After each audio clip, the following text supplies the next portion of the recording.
आज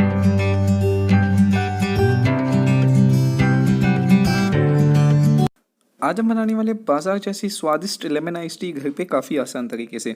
ऐसी ही स्वादिष्ट रेसिपी की वीडियोस के लिए मेरे चैनल को सब्सक्राइब कीजिए और बेल आइकॉन ज़रूर प्रेस कीजिए। तो सबसे पहले हम एक सॉस पैन में 2 कप जितना पानी ले लेंगे। पानी हल्का सा गर्म होती है हम इसमें 1 चम्मच चाय पत्ती डाल देंगे और इसे हाई फ्लेम पे पकाएंगे। इसे एक बार पहले अच्छे से मिक्स कर लेंगे और उसके बाद हम इसे 4 से 5 मिनट अच्छे से उबाल आने तक पकाएंगे हाई फ्लेम पे। और उसके बाद हम गैस को जो है बंद कर लेंगे और तुरंत ही इसे छान के जो चाय पत्ती है उसे निकाल लेंगे।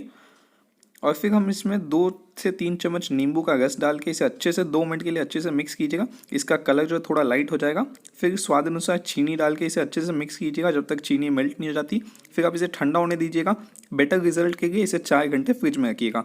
सर्व करने के लिए सर्विंग ग्लास में हम आइस क्यूब्स, नींबू की स्लाइस और पुदीने के पत्ते डाल देंगे और आधी ग्लास को जो ये टी का जो मिक्सचर हमने बनाया वो डाल देंगे और आधा ग्लास पानी, ठंडा पानी। और फिर इसे अच्छे से जो है मिक्स कर लेंगे और आप जैसे चाहे वैसे अपनी ग्लास को डेकोरेट कर लीजिएगा और लीजिए हमारी स्वादिष्ट आइस टी तैयार है।